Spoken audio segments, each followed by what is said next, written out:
ক্ষমতায় গেলে জুলাই যোদ্ধাদের জন্য মুক্তিযুদ্ধ মন্ত্রণালয়ে আলাদা বিভাগ খোলার প্রতিশ্রুতি তারেক রহমানের। নিরাপদ গণতান্ত্রিক বাংলাদেশ প্রতিষ্ঠার অঙ্গীকার। যে উদ্দেশ্য নিয়ে এই সাহসী মানুষগুলো রাজপথে নেমে এসেছিলেন, প্রত্যেকটি মানুষের রাজনৈতিক এবং তার যোগ্যতা অনুযায়ী তার অর্থনৈতিক অধিকার নিশ্চিত করা।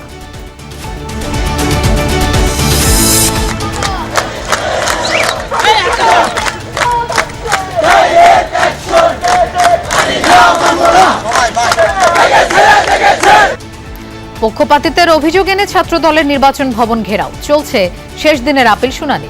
এর মধ্যে 35টি মঞ্জুর, নিষ্পত্তির অপেক্ষায় আরও 30টি। ইতিহাসে সবচেয়ে নিরপেক্ষ হবে ত্রয়োদশ সংসদ নির্বাচন, আশ্বাস স্বরাষ্ট্র উপদেষ্টার। পুলিশকে পেশাদারিত্বের সাথে কাজ করার আহ্বান। প্লট দুর্নীতি মামলায় শেখ হাসিনা, টিউলিপ, ববি সহ 18 জনের বিরুদ্ধে রায় 2 ফেব্রুয়ারি। গুমের মামলায় 25 মার্চ তদন্ত প্রতিবেদন দেওয়ার নির্দেশ ট্রাইব্যুনালের। 330 দুষ্কৃতকারীর চট্টগ্রামে ঢোকায় নিষেধাজ্ঞা।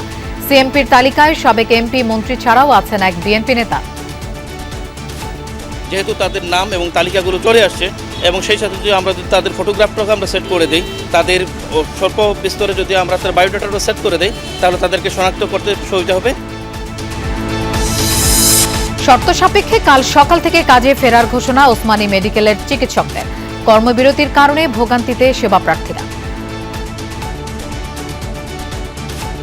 কালকে আমরা একটা ডেলিভারি রুগী নিয়ে খুব কষ্ট হয়ে আসলাম, বাদে 2টার দিকে ডেলিভারি হয়েছে। কালকে সারা রাত কোনো ডাক্তার ছিল না, সারাদিন কোনো ডাক্তার ছিল না। অনেক রুগীরা কিন্তু অন্য হসপিটালে চলে গেছে। তারা যে সিস্টেমে চালাইছে, সেই সিস্টেমে এখন চলতে হবে, কিচ্ছু কারণ আমরা গরিব মানুষ, আমরা যাই মুখই এখন।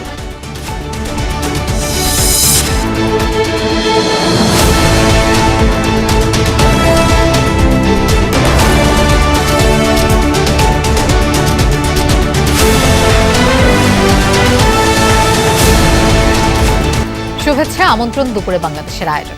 আপনাদের সঙ্গে থাকছি আমি মৌসুমী আহমেদ লোপা। এতক্ষণ শিরোনাম দেখছিলাম। শোকসভা কিংবা শোকগাথা নয়, গণতান্ত্রিক মানুষ আগামীতে দেশে বিজয়গাথা রচনা করবে বলে মন্তব্য করেছেন বিএনপির চেয়ারম্যান তারেক রহমান। বলেন, আগামীতে একটি নিরাপদ গণতান্ত্রিক বাংলাদেশ প্রতিষ্ঠা করতে ব্যর্থ হলে দেশে শোকসভা কিংবা শোকগাথা চলতেই থাকবে। সকালে রাজধানীর কেআইবিতে জুলাই অভ্যুত্থানের শহীদ পরিবার ও আহত যোদ্ধাদের সাথে মতবিনিময় সভায় একথা বলেন তিনি। বিএনপি চেয়ারম্যান বলেন, ক্ষমতা এলে জুলাই শহীদ পরিবার ও আহতদের জন্য মুক্তিযুদ্ধের মন্ত্রণালয়ের আরেকটি বিভাগ করবে বিএনপি। তিনি বলেন, জুলাই অভ্যুত্থান কোনো ব্যক্তি, দল বা গোষ্ঠীর নয়। এই আন্দোলন ছিল অধিকার হারা গণমানুষের গণ আন্দোলন। 71 ছিল স্বাধীনতার, 24 ছিল স্বাধীনতা রক্ষার। স্বজন হারানো বেদনা কেমন হয় তা তিনি জানেন। জানিয়ে তারেক রহমান বলেন, স্বজন হারানোর বেদনা কোনো কিছু দিয়ে তা মুছে দেয়া যায় না। দুইভাবে তাদের ক্ষতিপূরণ দেয়া যায়। তার একটি, রাষ্ট্রীয় খরচে সম্পূর্ণ চিকিৎসার খরচ, আর যোগ্যতা অনুযায়ী তাদের অর্থনৈতিক অধিকার নিশ্চিত করা। যে উদ্দেশ্য নিয়ে এই সাহসী মানুষগুলো রাজপথে নেমে এসেছিলেন, রাষ্ট্র এবং সেই উদ্দেশ্য বাস্তবায়ন করা, অর্থাৎ রাজনৈতিক প্রত্যেকটি দল মত নির্বিশেষে প্রত্যেকটি মানুষের রাজনৈতিক এবং তার যোগ্যতা অনুযায়ী তার অর্থনৈতিক অধিকার নিশ্চিত করা। পোস্টাল ব্যালটে পক্ষপাতিত্ব সহ 3 দফা অভিযোগে নির্বাচন কমিশন ঘেরাও করেছে জাতীয়তাবাদী ছাত্রদল। সকাল 10টার পর থেকে সংগঠনটির নেতাকর্মী নির্বাচন কমিশন অফিসের সামনে জড়ো হন। এ সময় ছাত্রদল সভাপতি রাকিবুল ইসলাম রাকিব বলেন, নির্বাচন কমিশন একটি নির্দিষ্ট ছাত্র সংগঠনকে বিশেষ সুবিধা দিচ্ছে। বলেন, জবরদস্তিমূলকভাবে নির্বাচনের সিদ্ধান্ত পরিবর্তন এবং বিশেষ সেটআপের মাধ্যমে একটি নির্দিষ্ট ছাত্র সংগঠনকে সুবিধা দিচ্ছে কমিশন। এই প্রক্রিয়ায় জাতীয় নির্বাচনেও বড় ধরনের কারচুপির নীল নকশা করা হচ্ছে। তিনি আরও বলেন, একটি বিশেষ রাজনৈতিক গোষ্ঠী প্রতিনিয়ত নির্বাচন কমিশনারদের সঙ্গে সাক্ষাৎ করছে। সচিবালয় বা নির্বাচন কমিশনে তাদের কোনো কাজ না থাকলেও তারা সেখানে অবাধে বিচরণ করছে এবং প্রভাব বিস্তার করছে। নির্বাচন কমিশন অত্যন্ত পক্ষপাতদুষ্ট এবং প্রশ্নবিদ্ধ সিদ্ধান্ত গ্রহণ করেছে পোস্টাল ব্যালট নিয়ে, যা নির্বাচন কমিশনের নিরপেক্ষতা নিয়ে জনমনে প্রশ্ন তৈরি হয়েছে। বারবার প্রেসার ক্রিয়েট করে প্রত্যক্ষ ইন্ধনে তারা এই ধরনের পোস্টাল ব্যালট ছাপিয়ে ষড়যন্ত্রমূলক ভাবে এবং কারচুপি করার জন্য জন্য তারা এই ধরনের কার্যক্রমে লিপ্ত হয়েছে বলে আমরা মনে করছি। তো শুধু তাই নয়, তাদের এই কারচুপি যেন জাতীয় সংসদ নির্বাচনে প্রভাব না পড়ে সেজন্য তাদেরকে দেখার আহ্বান জানাচ্ছি। আমরা এই বিষয়ে আরো জানবো। নির্বাচন কমিশন থেকে আমাদের সাথে যোগ দিচ্ছেন সহকর্মী সুমাইয়া ঐশী। ঐশী, ছাত্রদলের কর্মসূচি এখনো চলছে কিনা আর প্রার্থীদের আপিল শুনানির বিষয়ে সবশেষ কি তথ্য আছে সেটিও একটু জানাবেন। লোপা, ছাত্রদলের যে অবস্থান কর্মসূচি সেটি সন্ধ্যা পর্যন্ত চলবে বলে শুরুতেই তারা ঘোষণা দিয়েছিল। বেলা প্রায় 11:30টার দিকে তারা নির্বাচন কমিশনের সামনে, নির্বাচন ভবনের সামনে অবস্থান নেয় এবং তারপরে আসলে ঘোষণা করা হয় যে 3টি মূল দাবিতে তারা এই নির্বাচন কমিশন ঘেরাও করেছে আজকে। তার প্রথম দাবিটি হচ্ছে যে ব্যালট পেপারে যে অনিয়ম সেটির প্রতিবাদ জানাচ্ছেন তারা। একই সঙ্গে আরেকটি যে অভিযোগ সেটি হচ্ছে নির্বাচন কমিশন আসলে নিরপেক্ষতা সঠিকভাবে বজায় রাখতে পারছেন কিনা সেই বিষয়টি নিয়ে তাদের একটি বড় সন্দেহের জায়গা এবং বেশ কয়েকটি অভিযোগও তারা দায়ের করেছেন। সেই একটি অভিযোগ তাদের। আরেকটি অভিযোগ তাদের সেটি হচ্ছে শাহজালাল বিজ্ঞান ও প্রযুক্তি বিশ্ববিদ্যালয়ের যে ছাত্র সংসদ নির্বাচন, সেই নির্বাচনে আসলে নির্বাচন কমিশনের পক্ষ থেকে একটি তথাকথিত বিতর্কিত, অর্থাৎ ছাত্র দলের নেতারা বলতে চান যে যেই প্রজ্ঞাপনটি জারি করা হয়েছে শাহজালাল বিজ্ঞান ও প্রযুক্তি বিশ্ববিদ্যালয়ের যেই ছাত্র সংসদ নির্বাচন ঘিরে সেটিকে আসলে তারা নাকচ করছেন এবং সেটি নিয়ে তাদের আসলে অসন্তোষ আছে। এই 3টি মোট দাবিতে আসলে তারা অবস্থান কর্মসূচি পালন করছেন এবং সন্ধ্যা পর্যন্ত সেই অবস্থান কর্মসূচি চলবে। বেশ কয়েকজন কেন্দ্রীয় নেতাকে দেখেছি আমরা, ছাত্রদলের সভাপতি, সাধারণ সম্পাদক ছাড়াও কেন্দ্রের বেশ কয়েকজন নেতা আছেন তেমনি ঢাকা বিশ্ববিদ্যালয়ের ছাত্রদল কমিটির যারা সদস্য তারাও আছেন, যারা সভাপতি, তারপর যারা সাধারণ সম্পাদক তারাও আছেন। অর্থাৎ সব মিলে ছাত্র দলের কেন্দ্র এবং অন্যান্য যেই কমিটিগুলো আছে সেই কমিটি থেকেও নেতারা আছেন। সেখানে প্রচুর নেতাকর্মী সেখানে অবস্থান করছেন। তবে তারা বলতে চান যে শান্তিপূর্ণ নির্বাচনই তারা করবেন। এদিকে আপিল শুনানি চলছে এবং এখন আসলে প্রথমার্ধ শেষ হয়েছে। প্রথমার্ধের পরে আসলে মূল যে সংখ্যাটি সেটি আমরা জানাতে পারবো। যতদূর জানতে পেরেছি প্রায় 35টি আপিল সম্পন্ন করা হয়েছে। তবে চূড়ান্ত যে তথ্যটি এটি আরো কিছুক্ষণ পরে আমরা চূড়ান্তভাবে জানাতে পারবো। ঐশী, আপনাকে ধন্যবাদ আমাদের সাথে যোগ দেওয়ার। শেষ দিনের মতো নির্বাচন কমিশনে চলছে প্রার্থীতা ফিরে পাবার আপিল শুনানি। আজ মোট 65টি আবেদনের নিষ্পত্তি হওয়ার কথা। সকাল 10টা থেকে ইসিতে শুরু হওয়া শুনানি চলবে বিকেল 5টা পর্যন্ত। এরই মধ্যে 35টি আপিল নিষ্পত্তি হয়েছে, যেখানে 10টি মঞ্জুর করেছে ইসি। এখনো অপেক্ষমান আরও 30টি আবেদন। এছাড়া দ্বৈত নাগরিকত্ব থাকা প্রার্থীরা জাতীয় নির্বাচনে অংশ নিতে পারবেন কিনা সেই বিষয়ে গুরুত্বপূর্ণ সিদ্ধান্ত জানাবে নির্বাচন কমিশন। 20 জানুয়ারি পর্যন্ত প্রত্যাহার করা যাবে প্রার্থিতা। রিটার্নিং কর্মকর্তা চূড়ান্ত প্রার্থী তালিকা প্রকাশ করে প্রতীক বরাদ্দ দেবেন 21 জানুয়ারি। বাংলাদেশের ইতিহাসে সবচেয়ে নিরপেক্ষ নির্বাচন হবে ত্রয়োদশ জাতীয় সংসদ নির্বাচন। রাজশাহীতে এমনটাই বলেছেন স্বরাষ্ট্র উপদেষ্টা লেফটেন্যান্ট জেনারেল অবসরপ্রাপ্ত জাহাঙ্গীর আলম চৌধুরী। সকালে সারদায় 41তম বিসিএস পুলিশ ক্যাডারের শিক্ষানবিশ সহকারী পুলিশ সুপারদের মৌলিক প্রশিক্ষণ সমাপনী কুচকাওয়াজ অনুষ্ঠানে অংশ নেন তিনি। এ সময় স্বরাষ্ট্র উপদেষ্টা বলেন, গ্রহণযোগ্য নির্বাচনে পুলিশের ভূমিকা সবচেয়ে গুরুত্বপূর্ণ। এবারই প্রথমবারের মতো নির্বাচনকালীন নিরাপত্তায় পুলিশ সদস্যদের প্রশিক্ষণ দেওয়া হয়েছে। স্বরাষ্ট্র উপদেষ্টা আরও বলেন, এবারের ভোটে 1.5 লাখ পুলিশ সদস্য কাজ করবে। প্রার্থী বা তাদের এজেন্টদের কাছ থেকে কোনো ধরনের সুবিধা গ্রহণ না করতে পুলিশ সদস্যদের সতর্ক করেন তিনি। ও চ্যালেঞ্জপূর্ণ, অবাধ, সুষ্ঠু, নিরপেক্ষ, শান্তিপূর্ণ ও গ্রহণযোগ্য নির্বাচন অনুষ্ঠানে পুলিশের ভূমিকা সবচেয়ে গুরুত্বপূর্ণ। আপনারা পেশাদারিত্বের পরিচয় দিয়ে বাংলাদেশের ইতিহাসে সবচেয়ে নিরপেক্ষ নির্বাচন অনুষ্ঠানের কার্যকর ভূমিকা পালন করবেন। দলীয় স্লোগান দিতে পারলেই আর বিচারক হওয়া যাবে না, এমন মন্তব্য করেছেন আইন উপদেষ্টা ডক্টর আসিফ নজরুল। তিনি বলেন, বিচার বিভাগের সব ক্ষমতা এখন উচ্চ আদালতের হাতে। সকালে রাজধানীর সিরডাপ মিলনায়তনে সেন্টার ফর গভর্নেন্স স্টাডিজের বিচার বিভাগের স্বাধীনতা ও আইনের শাসন নিয়ে নীতি সংলাপে এমন মন্তব্য করেন তিনি। বলেন, বিচার বিভাগের স্বাধীনতার জন্য যা যা করা দরকার তাই হয়েছে। সুপ্রিম কোর্টের সবশেষ নিয়োগ অনেক ভালো হয়েছে জানিয়ে আইন উপদেষ্টা বলেন, এর ফলে রুল অব ল প্রতিষ্ঠা হবে কিনা জানা নেই, তবে জবাবদিহিতা ছাড়া অসীম স্বাধীনতার সুফল বয়ে আনে না। এজন্য উচ্চ আদালতেও কিছু সংস্কার দরকার বলে মনে করেন তিনি। আরও বলেন, সংস্কার নিয়ে অনেকে তুচ্ছ-তাচ্ছিল্য করেন। এত অল্প সময়ে এত বেশি সংস্কার হয়নি। ব্যাংক খাতে মানুষের আস্থা ফিরেছে, রেমিটেন্স বেড়েছে, দ্রব্যমূল্য স্থিতিশীল রয়েছে বলেও জানান তিনি। এ সময় পুলিশ সংস্কার আইন নিয়ে তার হতাশার কথাও জানান। স্বাধীনতার সুফল কি আপনারা পাবেন? উচ্চ আদালতে বিচারক নিয়োগ নিয়ে মহাকাণ্ড ঘটে গেছে। আপনারা জানেন, যারা উচ্চ আদালতে এখানে আইনজীবী আছেন, অনেক স্বনামধন্য আইনজীবী আছেন। আমরা উচ্চ আদালতে বিচারক নিয়োগের জন্য একটা পদ্ধতি অনুযায়ী নিচ্ছি। শুধুমাত্র আপনি 10 বছর বাংলাদেশ জিন্দাবাদ বা জয় বাংলা বললেন, এটার ভিত্তিতে আপনি আর বিচারক হতে পারবেন না। সাবেক প্রধানমন্ত্রী শেখ হাসিনা, রাদওয়ান সিদ্দিক ববি, টিউলিপ সিদ্দিক সহ 18 জনের বিরুদ্ধে প্লট বরাদ্দে দুর্নীতির মামলার যুক্তিতর্ক শেষ হয়েছে। আগামী 2 ফেব্রুয়ারি রায়ের দিন ধার্য করেছেন আদালত। সকালে ঢাকার বিশেষ জজ আদালত 4-এর বিচারক রবিউল আলমের আদালত যুক্তিতর্ক উপস্থাপন শেষে রায়ের এই দিন ঠিক করেন। দুদকের পক্ষে অ্যাডভোকেট হাফিজুর রহমান যুক্তিতর্ক তুলে ধরেন। তিনি আসামিদের সর্বোচ্চ সাজা যাবজ্জীবন প্রত্যাশা করেন। শেখ হাসিনা, রাদওয়ান সিদ্দিক ববি, টিউলিপ সিদ্দিক সহ 18 আসামি গ্রেফতারি পরোয়ানা মাথায় নিয়ে পলাতক রয়েছেন। এজন্য তাদের পক্ষে যুক্তি উপস্থাপন করা সম্ভব হয়নি। তবে কারাগারে থাকা একমাত্র আসামি খুরশিদ আলমের পক্ষে তার আইনজীবী শাহিনুর ইসলাম যুক্তিতর্ক তুলে ধরেন।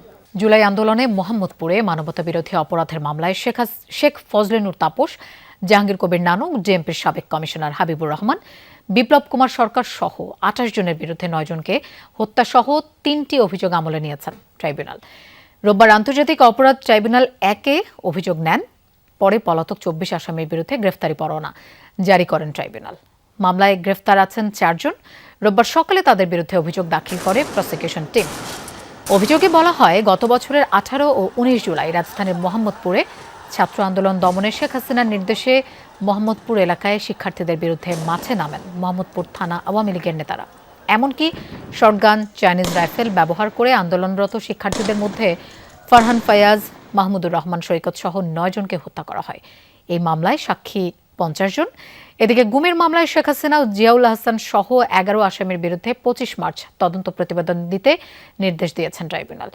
এদিন মানবতাবিরোধী অপরাধের মামলায় আওয়ামী লীগের সাধারণ সম্পাদক ওবায়দুল কাদের, যুবলীগ ও ছাত্রলীগের সভাপতি, সাধারণ সম্পাদক সহ 7 জনের বিরুদ্ধে রাষ্ট্রপক্ষের অভিযোগ গঠনের শুনানি হবে আজ। সাবেক মেয়র ফজলে নূর তাপস, যুবলীগের নেতা বা আওয়ামী লীগের নেতা জাহাঙ্গীর কবির নানক সহ মোট 28 জন আসামির বিরুদ্ধে অভিযোগ আমলে গ্রহণ করেছেন এবং আগামী 29শে জানুয়ারি আসামিদেরকে গ্রেপ্তার করে তাদেরকে আদালতে উপস্থিত করার জন্য আইন শৃঙ্খলা রক্ষাকারী বাহিনীকে নির্দেশ দিয়েছেন। 330 জনকে দুষ্কৃতকারী হিসেবে উল্লেখ করে তালিকা প্রকাশ করেছে চট্টগ্রাম মহানগর পুলিশ, সিএমপি। শহরে তাদের অবস্থান ও প্রবেশ নিষিদ্ধ। তালিকায় আছে আওয়ামী লীগের সাবেক মন্ত্রী, এমপি, মেয়র, ওয়ার্ড কাউন্সিলর, শীর্ষ সন্ত্রাসী এবং এক বিএনপি নেতার নাম। আইন শৃঙ্খলা পরিস্থিতি রক্ষা আর নজরদারি বৃদ্ধির অংশ হিসেবে এই উদ্যোগ বলে জানিয়েছে সিএমপি। সিএমপি কমিশনার স্বাক্ষরিত গণবিজ্ঞপ্তিতে বলা হয়, শান্তি শৃঙ্খলা রক্ষা ও জানমালের নিরাপত্তা নিশ্চিত করতে পরবর্তী নির্দেশনা না দেওয়া পর্যন্ত তালিকাভুক্ত 330 জন দুষ্কৃতকারীর চট্টগ্রাম মহানগর এলাকায় প্রবেশ ও অবস্থান সম্পূর্ণ নিষিদ্ধ থাকবে। আদেশ অমান্য করলে সংশ্লিষ্টদের বিরুদ্ধে আইন অনুযায়ী ব্যবস্থা নেওয়া হবে। তালিকাভুক্তদের মধ্যে আছেন সাবেক শিক্ষামন্ত্রী মুহিবুল হাসান চৌধুরী নওফেল, সাবেক সংসদ সদস্য এবিএম ফজলে করিম চৌধুরী, আব্দুল লতিফ, নোমান আল মাহমুদ, মহিউদ্দিন বাচ্চু, সাবেক সিটি মেয়র আজম নাসির উদ্দিন সহ আওয়ামী লীগ, যুবলীগ, ছাত্রলীগের নেতা এবং সাবেক ওয়ার্ড কাউন্সিলররা। শীর্ষ সন্ত্রাসীদের মধ্যে তালিকায় নাম আছে সাজ্জাদ আলী খান, ছোট সাজ্জাদ, তার স্ত্রী তামান্না, বার্মা সাইফুল, রায়হান সহ অন্তত 40 জনের। যেহেতু তাদের নাম এবং তালিকাগুলো চলে আসছে এবং সেই সাথে যদি আমরা তাদের ফটোগ্রাফটাকে আমরা সেট করে দিই, তাদের স্বল্প বিস্তরে যদি আমরা তার বায়োডাটারও সেট করে দিই, তাহলে তাদেরকে শনাক্ত করতে সুবিধা হবে। আমরা তাদেরকে অ্যাপ্রিহেন্ড করতে পারবো এবং আইনের আওতায় আমরা আনতে পারবো। সেই ক্ষেত্রে আমরা সমাজের সর্বস্তরের লোকেরও আমরা সহযোগিতা পাবো। কিছু অসঙ্গতিও দেখা গেছে, যেমন গত বছর নভেম্বরে মারা যাওয়া মাদারবাড়ি ওয়ার্ডের সাবেক কাউন্সিলর আতাউল্লাহ চৌধুরীর নাম আছে দুষ্কৃতকারীর তালিকায়। চট্টগ্রাম মহানগর বিএনপির বর্তমান যুগ্ম আহ্বায়ক শওকত আজম খাজার নাম আছে তালিকার 4 নম্বরে। তালিকাটার ভিতরে 4 নম্বরে আমার নামটা দেখে আমি নিজেই খুব বিস্মিত হয়েছি। চিন্তা করছি যে এই তালিকাটা কিসের ভিত্তিতে তৈরি হয়েছে। আমি সহ আমার বিএনপির আমার সহকর্মীরা প্রায় 12 জনের নাম আমি দেখেছি। তালিকায় থাকা আওয়ামী লীগ, যুবলীগ, ছাত্রলীগ নেতাকর্মী ও কাউন্সিলরদের বেশিরভাগই 5 আগস্টের পর থেকে কেউ পলাতক, কেউ আত্মগোপনে। গ্রেফতার হয়েছে কয়েকজন। বার্মা সাইফুল বুইশাসহ কয়েকজন শীর্ষ সন্ত্রাসীও কারাগারে। মূলত নির্বাচন সামনে রেখে তালিকাটি তৈরি করা হয়েছে। কাদেরকে রেখেছে আমি সেই বিতর্কে যাচ্ছি না। আর এখানে রাজনৈতিক উদ্দেশ্য থাকলে সেটা খুবই ভয়াবহ হবে, কারণ কারো পারপাস সার্ভ করলে। কিন্তু এখন যেগুলো হচ্ছে এগুলো আমরা কোনো লোক দেখানো বিষয় কিনা, কিংবা কাউকে প্রতিপক্ষ করা হচ্ছে কিনা, কাউকে ভিক্টিমাইজ করা হচ্ছে কিনা, এটা নিয়ে যথেষ্ট সন্দেহের অবকাশ আছে। জোবায়েদ ইবনে শাহাদাত, যমুনা নিউজ, চট্টগ্রাম। সিলেট ওসমানী মেডিকেলে ইন্টার্ন চিকিৎসকদের সাথে রোগীর স্বজনদের সংঘর্ষের ঘটনায় দ্বিতীয় দিনের মতো কর্মবিরতিতে ইন্টার্ন চিকিৎসকরা। তবে হাসপাতাল কর্তৃপক্ষের সাথে আলোচনার পর শর্ত সাপেক্ষে আগামীকাল সকাল থেকে কাজে ফেরার ঘোষণা দিয়েছেন তারা। এদিকে ওয়ার্ডে ইন্টার্ন চিকিৎসক না থাকায় সেবা বঞ্চিত হচ্ছেন রোগীরা। জরুরি বিভাগ ও বহির্বিভাগ সামাল দেওয়ার চেষ্টা করছেন মিড লেভেলের চিকিৎসকরা। এর আগে শুক্রবার রাতে ইন্টার্ন চিকিৎসকদের সাথে সেবা প্রদান নিয়ে বাকবিতণ্ডায় জড়ায় এক রোগীর স্বজন। এক পর্যায়ে সংঘর্ষে জড়ায় উভয় পক্ষ, এতে আহত হয় কয়েকজন। খবর পেয়ে পুলিশ ঘটনাস্থলে গিয়ে পরিস্থিতি নিয়ন্ত্রণে আনে। পরবর্তীতে জড়িতদের বিচারের দাবিতে কর্মবিরতি শুরু করেন ইন্টার্ন চিকিৎসকরা।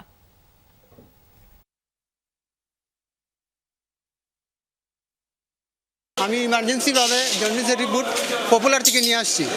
আসার পর আইসি ডাক্তার নাই, তারা কর্মবিরতি দিছুন। আজকে সকালে 2 জন ডাক্তার আইসে রাউন্ড দিয়া গেছে, কিন্তু গুয়াহাটির জেলা বসিন্দ্র যারা বদ থাকে এখন এরা আইসি শুনে ধোঁয়াশা রাখতে চাচ্ছি না। আমরা স্পেসিফিকলি বলে দিছি আপনি আমাকে এই কমিটমেন্টটা পূরণ করে দেন, ইনশাল্লাহ আগামীকাল সকাল থেকে আমরা আমাদের কর্মবিরতি প্রত্যাহার করে সমস্ত ইন্টার্ন, হসপিটালের সমস্ত ইন্টার্ন আমরা কাজে যোগদান করব। মেন্টাল প্রিপারেশনের বিষয় আছে, তো ইনশাল্লাহ আমরা আশাবাদী সকাল থেকে ওনাদের এই যে আমাদের সবসময় বলে ইন্টার্নিরা হইল আমাদের ফার্স্ট লাইন ডিফেন্স, প্রাণ। ইন্টার্নিরা একটা হাসপাতালের প্রাণকান্ত, ইনশাল্লাহ সকাল থেকে দেখবেন। দর্শক, এই বিষয়ে আমরা জানবো। আমাদের সাথে যোগ দিচ্ছেন নাবিল হোসেন। নাবিল, কিছুক্ষণ আগে তো হাসপাতালের পক্ষ থেকে ব্রিফিং হয়েছে, সেই সম্পর্কে একটু বিস্তারিত জানতে চাই। কাল থেকে ইন্টার্নদের কাজে ফেরার বিষয়ে কি সিদ্ধান্ত হলো এবং আজকে রোগীদের বা স্বজনরা তারা কি বলছেন? দেখুন, সর্বশেষ আপডেট দিয়ে শুরু করি। সেটি হচ্ছে কিছুক্ষণ আগে হাসপাতালের প্রশাসনিক ভবনের যে দ্বিতীয় তলায় যে প্রেস কনফারেন্স রুম রয়েছে, সেখান থেকে বেরিয়ে ইন্টার্ন চিকিৎসক এবং হাসপাতালের পরিচালক উভয়ই আমাদের সাথে কথা বলেছেন। এবং ইন্টার্ন চিকিৎসকরা যেটি বলেছেন যে তাদের আসলে বিভিন্ন দাবি দেওয়া ছিল, এর মধ্যে 8 দফা দাবি আসলে তারা প্রশাসনের কাছে উত্থাপন করে এবং প্রশাসন সেই 8 দফা দাবি তাদের কাছে মেনে নেয়। তবে তারা সেই 8 দফা দাবি সেটি মেনে নেওয়াতেই আসলে তারা বলেছেন যে তারা কাজে ফিরবেন, এমনটি তারা জানাননি। তারা জানিয়েছেন যে তার মধ্যে অন্তত একটি দাবি, সেটি হচ্ছে যে ওয়ার্ডগুলোতে যাতে আনসার সদস্যদের আসলে নিযুক্ত করা হয়, সেই যে বিষয়টি তারা আসলে আজকের মধ্যেই দেখতে চান। সেটি হয়তো আজকে ওয়ার্ডগুলোতে আনসার সদস্যদের হয়তো সেভাবে নিযুক্ত করা সম্ভব নয়, তবে আনসার সদস্যদের নিযুক্তের বিষয়ে যে প্রশাসনিক যে কার্যক্রমগুলো, সেগুলো তারা আজকে পরিচালকের সাথে থেকে সেই কাজগুলো তারা দেখবেন। এবং তারপরেই তারা সেই শর্তেই বলেছেন যদি এই কাজে তারা আসলে আজকে তারা সন্তুষ্ট হন, তাহলে আগামীকাল সকাল থেকেই তারা সকাল 8টা থেকে তারা কাজে ফিরবেন। আর হাসপাতালের যিনি পরিচালক, তিনি যেটি বলেছেন যে তাদের যে দাবি দেওয়া সবগুলোই যৌক্তিক এবং তারা যে আনসার সদস্যের বিষয়টি আসলে স্পেসিফিকভাবে বলেছে এবং সেটি পূরণের কথা বলেছে, সেটি তিনি বলেছেন সেটি সম্ভব এবং আজকের মধ্যেই আসলে তিনি সেটি করবেন, এইরকম একটি আশ্বাস তিনি দিয়েছেন গণমাধ্যমের সামনে। ফলে বলা যায় যে আগামীকাল সকাল থেকেই ইন্টার্ন চিকিৎসকরা আসলে Sylhet MAG Osmani medical college হাসপাতালে কাজে ফিরছেন এবং এতে করে রোগীদের যে ভোগান্তি ছিল বা এই খবরের যখনই আসলে গণমাধ্যমের মারফত এখানে ভর্তি থাকা রোগীরা জেনেছেন, তারাও আসলে সন্তুষ্টি প্রকাশ করেছেন। কারণ ওয়ার্ডের যে সেবা, সেই সেবার ক্ষেত্রে আসলে ইন্টার্ন চিকিৎসকদের একটা বড় ভূমিকা থাকে। কারণ যে রোগীরা আসেন ভর্তি হতে হাসপাতালে, তাদের প্রাথমিক যে চিকিৎসা সেটি কিন্তু ইন্টার্ন চিকিৎসকরা দিয়ে থাকেন এবং বলা হয়ে থাকে একটি হাসপাতালের প্রাণ হয়ে থাকেন ইন্টার্ন চিকিৎসক। ফলে তাদের এই কর্মবিরতির কারণে হাসপাতাল কর্তৃপক্ষ যেমন কিছুটা ভোগান্তিতে পড়েছিল, তার মধ্যে সবচেয়ে ভোগান্তিতে ছিলেন রোগী এবং রোগীর স্বজনরা। আজকে সকালে আমরা গতকালকের মতো ভোগান্তিও আসলে দেখেছি ওয়ার্ডগুলিতে, তবে এই খবরের পর রোগীদের মধ্যে কিছুটা স্বস্তি ফিরে এসেছে। এখন হাসপাতাল কর্তৃপক্ষের কাজের মধ্য দিয়ে আগামীকাল সকাল থেকে কাজে ফিরেন কিনা ইন্টার্ন চিকিৎসক, সেটি আসলে অনেকটা নির্ভর করবে। নাবিল, আপনাকে ধন্যবাদ আমাদের সাথে যোগ দেওয়ার জন্য। গোপালগঞ্জ মানেই আওয়ামী লীগের দুর্গ, এটাই ছিল দীর্ঘদিনের চিত্র। কিন্তু ত্রয়োদশ জাতীয় সংসদ নির্বাচনে গোপালগঞ্জ 1 আসনে আওয়ামী লীগ না থাকায় বদলে গেছে নির্বাচনী সমীকরণ। মাঠে নেমেছে বিএনপি, জামায়াত, ইসলামী আন্দোলন সহ একাধিক দল।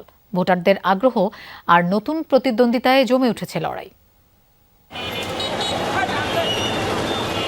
চান্দারবিল বেষ্টিত মকসুদপুর উপজেলা ও কাশিয়ানীর একাংশ নিয়ে গঠিত গোপালগঞ্জ 1 আসন। স্বাধীনতার পর থেকে এই আসনে আওয়ামী লীগের একচ্ছত্র আধিপত্য ছিল, কিন্তু এবার নির্বাচনে তৈরি হয়েছে নতুন সমীকরণ।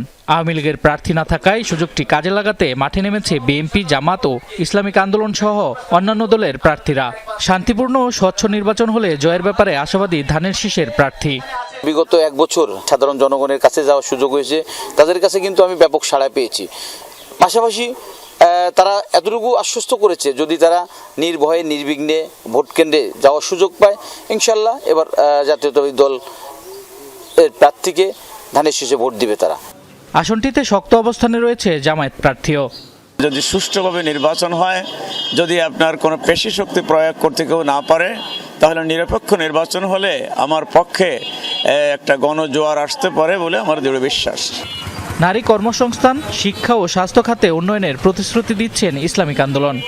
ভোটারদেরকে একটি কথা বলবো, আমি যদি আগামী নির্বাচনে জয়লাভ করতে পারি, গোপালগঞ্জ 1, মকসুদপুর এবং কাশিয়ানীর জনগণকে সমতার ভিত্তিতে সবাইকে সমানভাবে অগ্রাধিকার দিব। স্বতন্ত্র প্রার্থী হিসেবে আলোচনায় আছেন মকসুদপুর উপজেলার সাবেক চেয়ারম্যান আশরাফুল আলম শিমুল। যদিও জুলাই আন্দোলনের হামলার সাথে যুক্ত থাকায় শিমুলকে অভিযোগে হেফাজতে রেখেছে পুলিশ। কারাগার থেকেই নির্বাচনে অংশ নিচ্ছেন শিমুল। রাজনৈতিক প্রতিহিংসার শিকার হয়ে মিথ্যা মামলার কারণে জনাব আশরাফুল আলম শিমুল এখন জেলে আছেন, যার জন্য আমাদের প্রচারণা কার্য চরমভাবে ব্যাহত হচ্ছে। এদিকে ভোটাররা বলছেন এবার দেখে শুনে জনপ্রতিনিধি নির্বাচিত করতে চান তারা।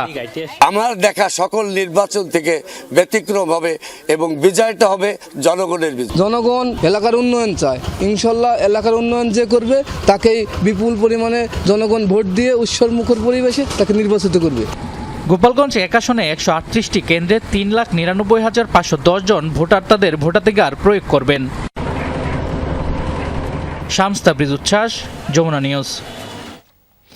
কাগজে কলমে দাউদকান্দি ও মেঘনা উপজেলা একই সংসদীয় আসন কুমিল্লা 1। তবে বাস্তবতায় 2 উপজেলার মানুষের যাতায়াতে কোনো সরাসরি সড়ক সংযোগ ব্যবস্থা নেই। আর স্বাধীনতা 54 বছর পরেও বেহাল রাস্তাঘাটের উন্নয়ন হয়নি। ফলে ত্রয়োদশ জাতীয় সংসদ নির্বাচনে এই আসনের ভোটাররা এমন প্রার্থীকেই বেছে নিতে চান যে সবার আগে এসব সমস্যার সমাধানে কাজ করবে।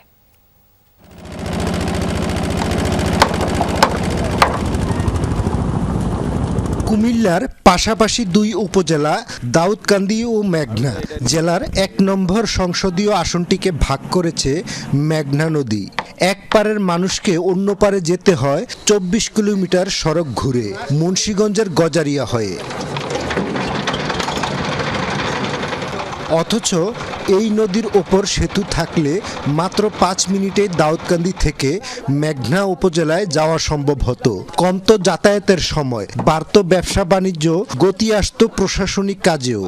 প্রতিদিন আমার গ্রাম থেকে প্রায় 5,000 লোক দাউদকান্দি যাতায়াত করে। স্কুলের ছাত্রছাত্রী যারা আছে তারা নৌকার মাধ্যমেই স্কুলে কলেজে আসতে হয়। মেঘনা থেকে দাউদকান্দি আসতে আমাদের ট্রলার পথে আসতে হয়, এছাড়া আমাদের বিকল্প কোনো পথ নেই। আমরা তো নদী এলাকার লোক, আমরা এটার জন্য খুব আশায় ছিলাম। এটা হচ্ছে না, এটা আঙ্গুরা, এটা দরকার আঙ্গুরা। আমরা এদিকে থেকে বঞ্চিত, অল্প একটু বেরিয়ে হয়তো 100 ফিট হবেও না। আসন্ন জাতীয় নির্বাচন ঘিরে এলাকাবাসীর প্রত্যাশা অনেক, তবে প্রধান দাবি এই সেতু নির্মাণ। প্রধান 2 জোটের প্রার্থীও তার সাথে একমত। মানুষের তো প্রত্যাশা অনেক বেশি এবং মানুষ আমার থেকে পেয়েছে। আমরা নানাভাবে নির্যাতিত হয়েছিলাম, মানুষও নির্যাতিত হয়েছিল আমার সাথে, সেজন্য তাদেরও প্রত্যাশা বেড়েছে। কদমতলী ব্রিজটা এটা দীর্ঘদিন যাবৎ কাজ বন্ধ, যেটা আমি গিয়েছিলাম পরিদর্শনে। ওই এলাকার মানুষের হৃদয়ের দাবি, এজন্য খুব কম সময়ের মাধ্যমে সেই ব্রিজের কাজ সম্পন্ন হয়। আর স্বাস্থ্য কমপ্লেক্সে গিয়েছিলাম, এটা অবস্থা খুব খারাপ। স্বাস্থ্য কমপ্লেক্সটা যেন পুরো সংস্কার করা হয়। সরাসরি সড়কপথ ও সেতু না থাকায় শিক্ষা, স্বাস্থ্য, ব্যবসা বাণিজ্য সবখানেই পড়ছে নেতিবাচক প্রভাব। সাধারণ মানুষের মতে মেঘনা নদীর উপর সেতু নির্মিত হলে শুধু দাউদকান্দি ও মেঘনাই নয়, পুরো কুমিল্লা অঞ্চলের অর্থনীতি পাবে নতুন গতি। কদমতলী, গুদারাঘাট হয়ে হাসনাবাদ বিডিকান্দি একটা ব্রিজ হচ্ছে। আপনারা জানেন যে এই ব্রিজটা আজকে 5 বছর কাজ চলমান, কিন্তু কন্ট্রাক্টরের দুর্বলতার কারণে ওই কাজটা আমরা আগাইতে পারছি না। গোমতী নদীটার কারণে আমরা ব্যবসা বাণিজ্য, কাজকর্ম অনেক কিছু থেকে আমরা পিছিয়ে আছি। রাইতে আইলে আমরা সন্ত্রাসে ধরে আইতে পারি না। আবার ব্রিজের লেগে পূজা বিজা আনন্দ নাম চলার সমস্যা, রাত্রে 12টা বাজে না বই তখন লাগে মুসর কামড় খাওয়ান লাগে। প্রার্থীদের কাছে আমাদের প্রত্যাশা যাতে এই রাস্তাটা অন্তত পক্ষে যাতে ভালো করে দেওয়া হোক, জনগণ যাতে যাতায়াত ব্যবস্থা ভালো হয়। কুমিল্লা 1 আসনে প্রায় 4,34,000 ভোটার রয়েছেন। খোকন চৌধুরী, যমুনা নিউজ, কুমিল্লা। লক্ষ্মীপুরে বিএনপি ও জামায়াত নেতাকর্মীদের মধ্যে সংঘর্ষের ঘটনায় পাল্টাপাল্টি মামলা হয়েছে।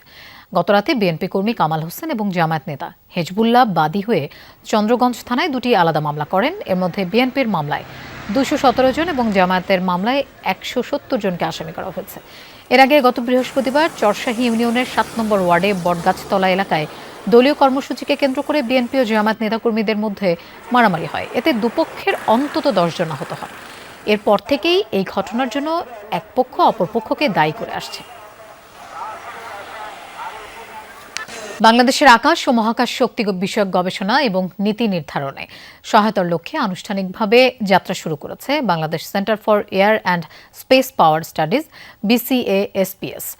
সকালে বিমান বাহিনীর সদর দফতরে এক আয়োজনে প্রতিষ্ঠানটির উদ্বোধন করেন বিমান বাহিনী প্রধান air chief marshal Hasan Mahmud খান।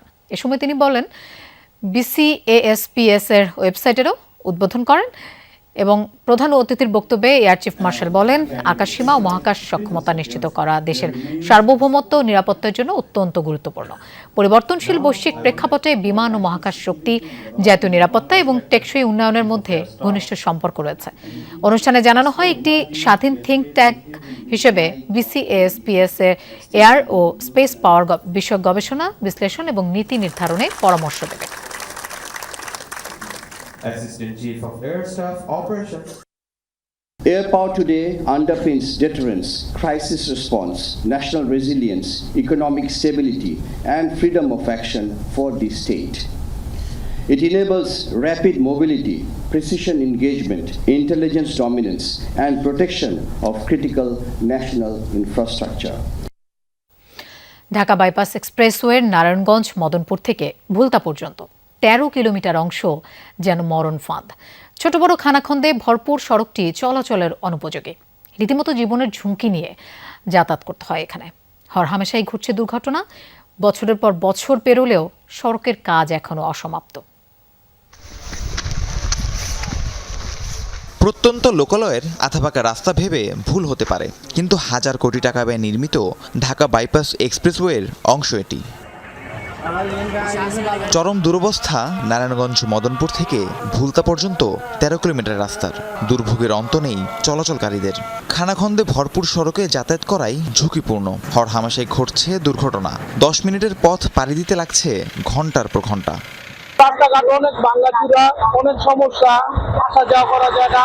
গর্তের কারণে গাড়ি অ্যাক্সিডেন্ট হয়েছে, গাড়ির চাকা ভাঙতেছে, ইটের গুঁড়ো আছে, এগুলো ফালানোর পর একটু পরে দেওয়া চলে, কিন্তু বেশি করতে ফেলা। গাড়ি অ্যাক্সিডেন্ট থেকে শুরু করে আমাদেরও অটো উল্টে যায়, কিছু গাড়ি উল্টে যায়, জনজীবনে অনেক ক্ষতি হতে পারে। যত দ্রুত সম্ভব করা করতেছে না, প্রায় অনেক বাস দেখতেছি যে রাস্তার কাজ করবো কিন্তু করতেছে না।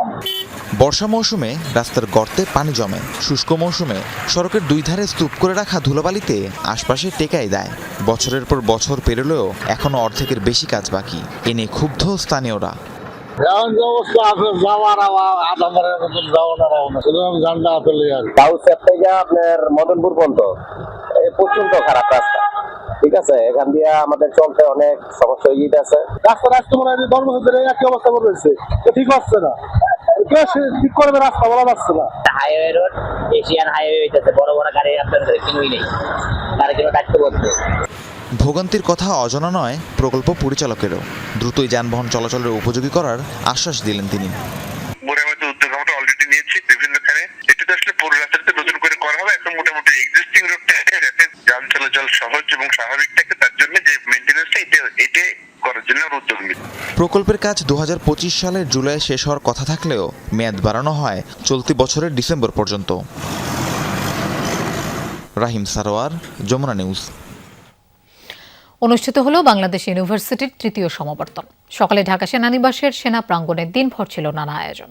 সমাবর্তনে মোট 5,903 জন শিক্ষার্থীকে ডিগ্রি প্রদান করা হয়। এদের মধ্যে 5,224 জন স্নাতক ও 679 জন শিক্ষার্থী পেয়েছেন স্নাতকোত্তর পর্যায়ের সনদ। অনুষ্ঠানে স্বাগত বক্তব্য দেন বাংলাদেশ ইউনিভার্সিটির উপাচার্য অধ্যাপক ডক্টর মোহাম্মদ জাহাঙ্গীর আলম।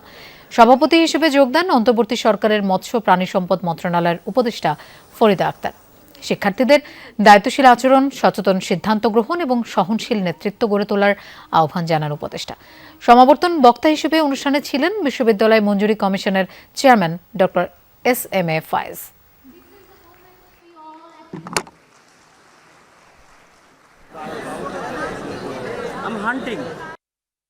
আপনাদের কাজ হবে সমাজ বদলের কাজে সমানে অংশগ্রহণ করে যাওয়া। সমাজ বদলটা সহজ প্রক্রিয়া না, সমাজ বদল অনেক অনেক দীর্ঘ সময়ের একটা বিষয়। যুক্তরাষ্ট্রের অভিবাসী বিষয়ক সংস্থা আইসের অভিযান ঘিরে এখনও উত্তপ্ত মিনিয়াপোলিস। বিক্ষোভ সহিংসতায় উত্তাল শহরটি। অভিবাসী সংস্থার ধরপাকড়ের বিরুদ্ধে প্রতিবাদ জানাতে রাজপথে জড়ো হয় বহু মানুষ। এ সময় বিক্ষোভকারীদের সাথে সংঘর্ষে জড়ায় ডানপন্থী ইনফ্লুয়েন্সার জেক ল্যাং এবং তার অনুসারীরা। তাকে ঘিরে ধরে আন্দোলনরতরা, হয় হাতাহাতিও। পরিস্থিতি নিয়ন্ত্রণের বাইরে যেতে শুরু করলে ঘটনাস্থল থেকে ল্যাংকে সরিয়ে নেয় পুলিশ। এ সময় তাকে ধাওয়া করে অনেকে। সড়ক থেকে বিক্ষোভকারীদের ছত্রভঙ্গে তৎপর হয় পুলিশ। বিশৃঙ্খল হয়ে ওঠে পরিস্থিতি, আহত হয় অনেকে। এদিকে বিক্ষোভকারীরা জেক ল্যাংকে ছুরিকাঘাত করেছে বলে সামাজিক মাধ্যমে পোস্ট দিয়েছেন তিনি। গাজায় বোর্ড অব পিস গঠনকে কেন্দ্র করে টানাপোড়েন তৈরি হচ্ছে যুক্তরাষ্ট্র ইসরায়েল সম্পর্কে। তেল আবিবের অভিযোগ, তাদের না জানিয়েই গঠন করা হয়েছে এই প্যানেল। আপত্তি সত্ত্বেও বোর্ডে রাখা হয়েছে তুরস্ক ও কাতারের প্রতিনিধি। এই বিষয়ে ক্ষোভ জানিয়ে বিবৃতি দিয়েছে বেনিয়ামিন নেতানিয়াহুর কার্যালয়। জানিয়েছে, ট্রাম্পের বোর্ড অব পিস ঘোষণা ইসরায়েলি নীতির সাথে সাংঘর্ষিক। নিরাপত্তা নিশ্চিত আর স্থায়ী শান্তি রক্ষার অজুহাতে গাজার উপর মোড়লগিরির লক্ষ্যে শুক্রবার বোর্ড অব পিস গঠন করে যুক্তরাষ্ট্র। বলা হয়, ফিলিস্তিনিদের নিয়ে গঠিত টেকনোক্র্যাট প্রশাসনের তদারকি করবে তারা। বোর্ডের নেতৃত্ব দেবেন মার্কিন প্রেসিডেন্ট ডোনাল্ড ট্রাম্প। নির্বাহী সদস্য হিসেবে মার্কিন পররাষ্ট্রমন্ত্রী মার্কো রুবিও, ডোনাল্ড ট্রাম্পের জামাতা জ্যারেড কুশনারের পাশাপাশি রয়েছেন বিতর্কিত চরিত্র সাবেক ব্রিটিশ প্রধানমন্ত্রী টনি ব্লেয়ার। যুক্ত হচ্ছেন মিশরের president Abdel Fattah al CC এবং কানাডার প্রধানমন্ত্রী মার্ক কার্নিও। আছেন তুরস্কের পররাষ্ট্রমন্ত্রী হাকান ফিদান ও কাতারের কূটনীতিক আলী আল থাওয়াদি।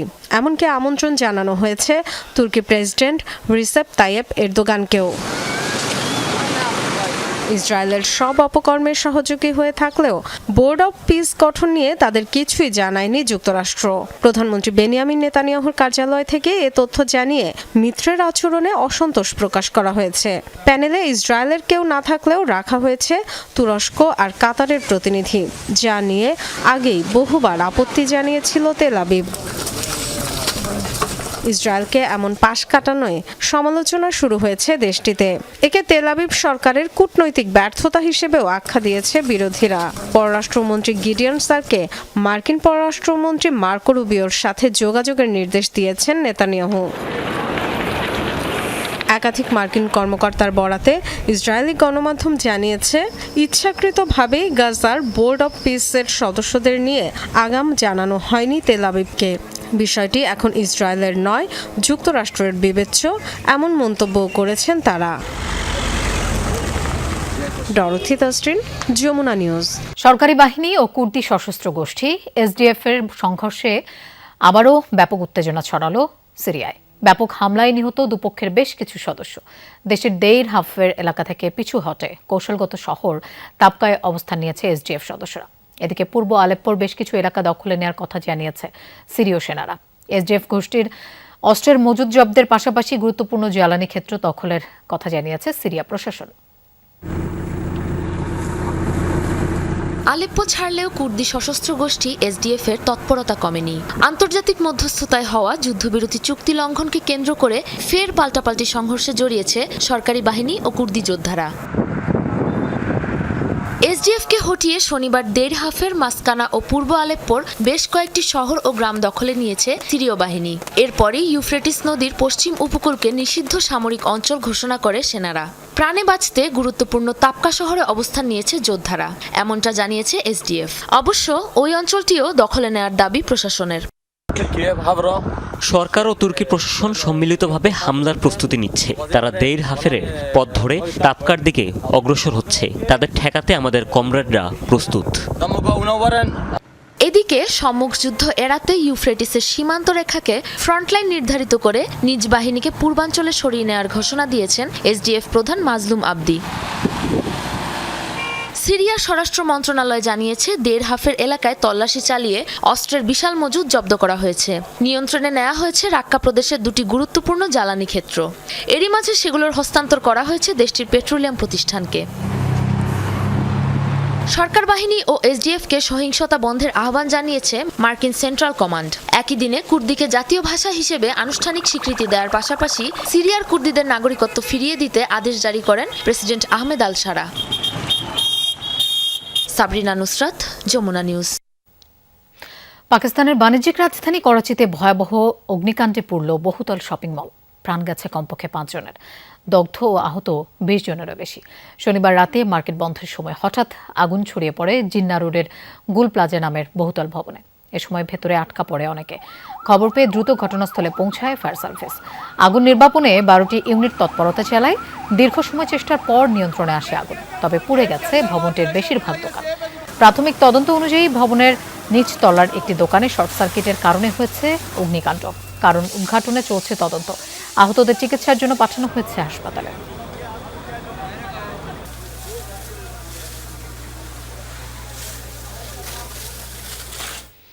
গুয়াতেমালায় একযোগে 3টি কারাগারে দাঙ্গা লাগিয়ে অন্তত 46 জনকে জিম্মি করেছে কয়েদিরা। নাটকীয় এই ঘটনা ঘটিয়েছে একটি গ্যাংয়ের সদস্যরা। মূলত গ্যাং লিডারকে উন্নত কোনো কারাগারে স্থানান্তরের দাবি তাদের। জেলখানায় বিভিন্ন আসবাবপত্র আগুন দিয়ে পুড়িয়ে দেওয়া হয়েছে।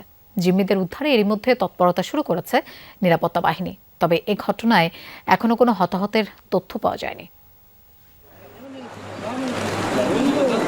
কারারক্ষীদের জিম্মি করে কারাগারে নিয়ন্ত্রণ নিয়েছে কয়েদিরা। ওয়াচ টাওয়ারে অবস্থান নিয়ে জেলখানার ভেতরের পরিবেশ নিয়ে ঝাড়ছে ক্ষোভ। আর বাইরে বিপুল সংখ্যক নিরাপত্তা কর্মীর সশস্ত্র অবস্থান। গুয়াতেমালার রেনোবাথিয়ান 1 সহ অন্তত 3টি কারাগারে চলছে এই জিম্মি নাটক। কর্তৃপক্ষ জানায় স্থানীয় সময় শনিবার হঠাৎ একযোগে কারাগারগুলোতে দাঙ্গা শুরু করে ব্যারিও 18 গ্যাংয়ের সদস্যরা। এ সময় বেশ কিছু আসবাবপত্রে আগুন ধরিয়ে দেওয়া হয়। জিম্মি করা হয় 46 জনকে, যাদের মধ্যে বেশিরভাগই গার্ড, তবে একজন মনোবিজ্ঞানীও রয়েছে। সরকার বলছে এই গ্যাং সদস্যদের মূল দাবি তাদের লিডারকে উন্নত সুযোগ সুবিধা সহ অন্য কারাগারে হস্তান্তর। তবে দাঙ্গার এই ঘটনায় কোনো হতাহতের তথ্য মেলেনি। দুশ্চিন্তার বিষয় হলো বন্দীরা কারাগারের ভেতরে থাকা কিছু গদি এবং অন্যান্য জিনিসপত্র পুড়িয়ে দিয়েছে। তাদের দাবি তারা কারাগারের ব্যবস্থাপনায় অসন্তুষ্ট। কারাগার ব্যবস্থাপনার প্রধান জানিয়েছেন যারা ওয়াচ টাওয়ারের বন্দীদের নিরাপত্তার দায়িত্বে ছিলেন তাদের তারা জিম্মি করেছে। এরই মধ্যে কারাগারগুলোর সামনে বিপুল সংখ্যক নিরাপত্তা বাহিনীর সদস্য মোতায়েন করা হয়েছে। পরিস্থিতি বিবেচনায় রাখা হয়েছে অ্যাম্বুলেন্স ও ফায়ার ট্রাক। অপরাধীদের সাথে কোনো সমঝোতা না করার হুঁশিয়ারি দিয়েছেন দেশটির স্বরাষ্ট্রমন্ত্রী। গুয়াতেমালায় বিভিন্ন গ্যাংয়ের ব্যাপক তৎপরতার কারণে কারাগারে অপরাধীদের জায়গা দিতে হিমশিম খেতে হয় কর্তৃপক্ষকে। জেলখানাগুলোর ভেতরেও রয়েছে গ্যাংগুলোর প্রভাব, আর তাই প্রায়ই ঘটে জিম্মি ও হামলার মতো ঘটনা। মুস্তফা মাহমুদ, যমুনা নিউজ। দর্শক, এই ছিল দুপুরে বাংলাদেশের আয়োজনের। এতক্ষণ সাথে থাকার জন্য ধন্যবাদ সবাইকে।